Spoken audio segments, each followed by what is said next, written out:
చిందించమే కాదు, మన కోసం ప్రాణం పెట్టినటువంటి గొప్ప దేవుడు. ఇది చదువుకోవడం ద్వారా దేవుడు మనకి జ్ఞానాన్ని ఇస్తారు, ఆశీర్వాదాన్ని ఇస్తారు. మన దేవుడు దీవిస్తాడు, గణపరుస్తాడు, కృప చూపిస్తాడు. మనం ఆరాధిస్తున్న దేవుడు సర్వశక్తివంతుడు, సర్వాధికారి అయిన ప్రభువైన యేసుక్రీస్తు వారు మనందరి కొరకు ఈ లోకానికి వచ్చారు. దేవుని బిడ్డలారా, మనందరూ కూడా ప్రభువైన యేసుక్రీస్తు వారిని నమ్ముకోవడం ద్వారా పాప విమోచకుడు ఈ లోకంలో ప్రభువైన యేసుక్రీస్తు వారు ప్రతి పాపాన్ని కూడా కడిగివేయబడ్డానికి, ప్రతి పాపాన్ని కూడా తీసివేయడానికి ఈ లోకానికి వచ్చారు. లేఖనం రాస్తూ ఉంది ప్రయాసపడి భారం ఇచ్చిన సమస్త జనులారా నా యొద్దకు రండి, నేను మీకు విశ్రాంతిని కలుగజేస్తానంటూ ఉన్నారు. ఎవరైతే ప్రయాసలో ఉన్నారో, ఎవరైతే బాధల్లో ఉన్నారో, ఎవరైతే కష్టాల్లో ఉన్నారో, ఎవరైతే శ్రమల్లో ఉన్నారో, ప్రభువైన యేసుక్రీస్తు వారి యొద్దకు రావడం ద్వారా మన ప్రయాస తీసివేయబడుతూ ఉందండి.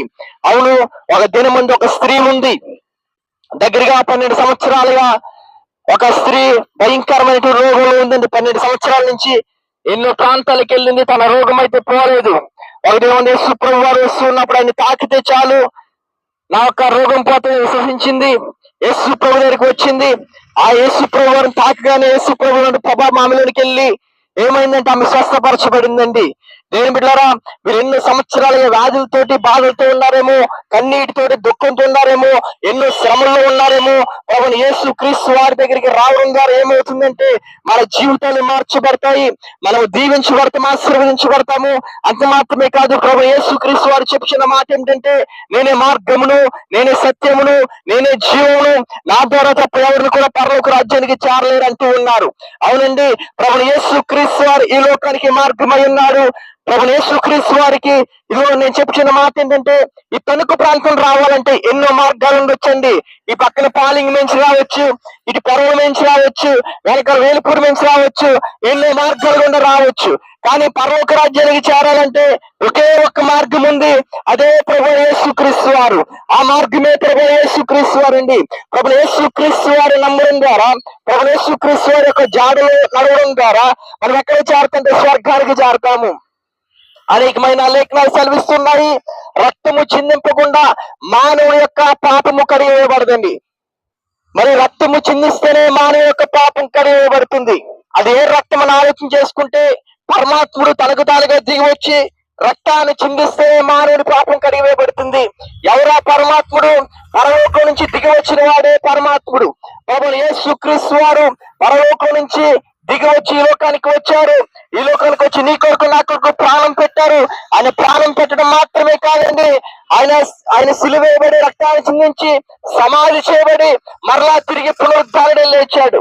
ఎందుకని తిరిగి పునరుద్ధారుడే లేచాడంటే ఆయన సర్వశక్తి కలిగిన దేవుడు. ఆయన ప్రాణం పెట్టారు, రక్తాన్ని చిందించారు. ఇప్పుడు యేసు రక్తము ప్రతి మానవుని కూడా ఏం చేస్తుంది? పరిశుద్ధపరుస్తుంది. అదే లేఖనం సెలవిస్తుంది, ఇప్పుడు యేసు క్రీస్తు దగ్గర ఉన్నవారికి ఏ శిక్షా విధి లేదు.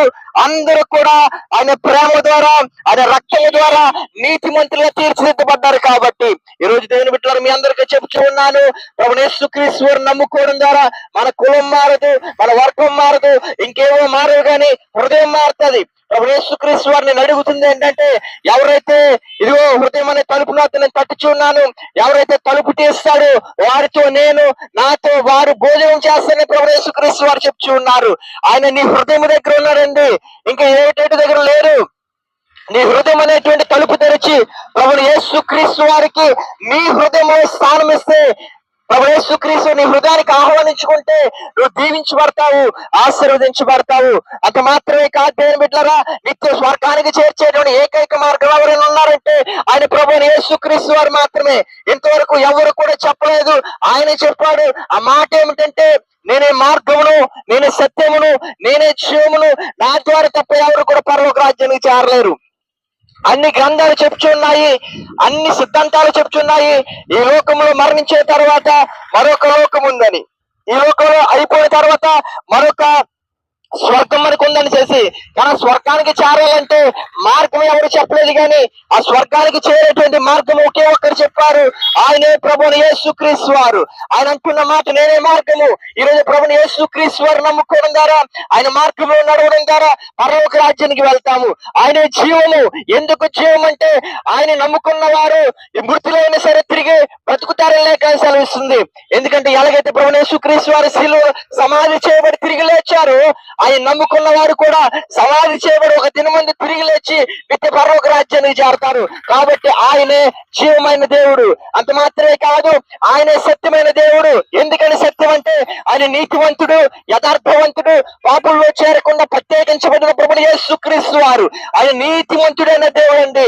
ఈరోజు యేసు ప్రభుని నమ్ముకోవడం ద్వారా, యేసు ప్రభుని నమ్ముకోవడం ద్వారా ఏమవుతుందంటే, మనము కూడా నీతిమంతులు తీర్చబడతాము. బైబిల్ సెలవిస్తుంది, పాపము చేయకూడదు, దొంగలించకూడదు, ఇంకేమో లోకానుసారమైనవి చేయకూడదు అని చేసి. దేవుని బిడ్డలారా, మతాలు మార్చట్లేదు, కానీ మనుషులు మారుస్తూ ఉన్నాము. మనిషి యొక్క హృదయాలు మారుస్తూ ఉన్నారు.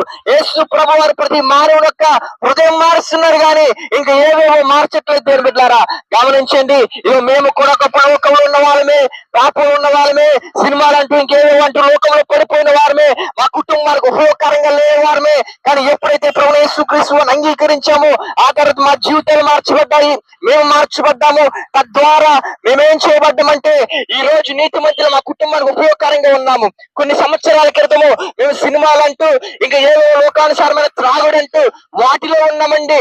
అన్నిట్లో ఉన్నని చెప్పి నా కుటుంబానికి దుఃఖమే మిగిలింది తప్ప సంతోషం లేదు.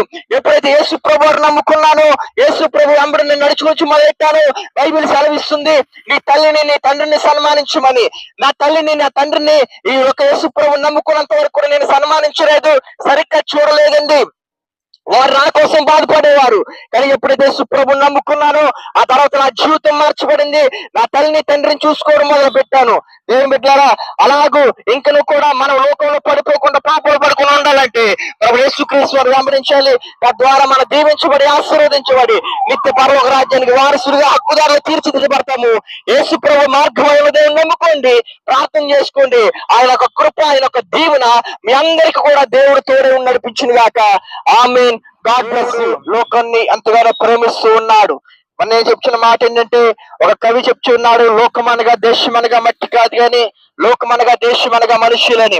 దేవుడు లోకాన్ని ప్రేమిస్తున్నాడంటే చూస్తున్నాడు బిల్డింగ్ లో, లేకపోతే చెట్లను ఇంకేవో ప్రేమిస్తున్నారని కాదండి.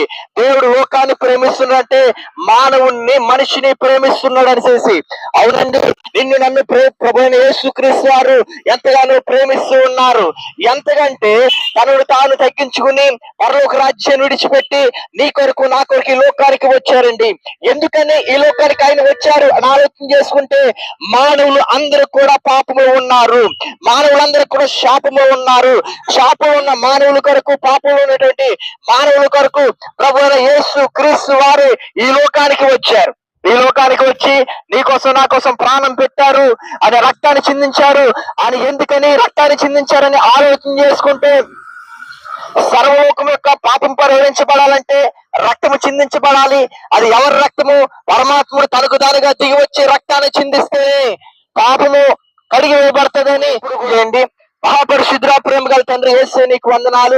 ఈ తణుకు పట్టణాన్ని మీరు దీవించండి, ఆశీర్వదించండి. ఇక్కడ ఎవరైతే తండ్రి దేవ వ్యాపారాలు చేసుకుంటూ ఉన్నారు, ఇక్కడ ఉన్నట్టు వ్యాపారాలన్నింటినీ కూడా ఆశీర్వదించండి. ఇక్కడ కుటుంబీకులందరూ కూడా ఆశీర్వదించండి, దీవించండి. అంత మాత్రమే కాదు తండ్రి దేవ, ఎవరైతే రోగములతో ఉన్నారో యేసు నామములో స్వస్థపరచండి. ఆర్థిక ఇబ్బందులను యేసును విడుదల దయచేయండి. ఏమి చేయాలో తోచని పరిస్థితుల్లో ఎవరైతే ఉన్నారో, అయ్యా ఏమి చేయాలో తెలియని పరిస్థితుల్లో ఉన్నారు, ఏమి అర్థం కాని పరిస్థితుల్లో ఉన్నారు, శాంతి సమాధానం లేనటువంటి పరిస్థితులు ఉన్నారు, యేసు నామములో వారి కుటుంబాలకు శాంతిని, సమాధానం మీరు అనుగ్రహించండి. మీ కృప చూపించండి, మీ ఆత్మ బలపరిచి నడిపించమని ఈ ప్రాంతాన్ని దీవించండి. ఈ యొక్క సువార్త విన్న ప్రతి ఒక్కరు కూడా హృదయాలు తెరవడి రక్షణ మారుమనసు పొందుకుని కృప దయచేయమని యేసు నామములో అడిగి పొంది ఉన్నాం తండ్రి. Amen, amen, amen. God bless you all. దేవుడు మిమ్మల్ని దీవించి ఆశీర్వదించును గాక.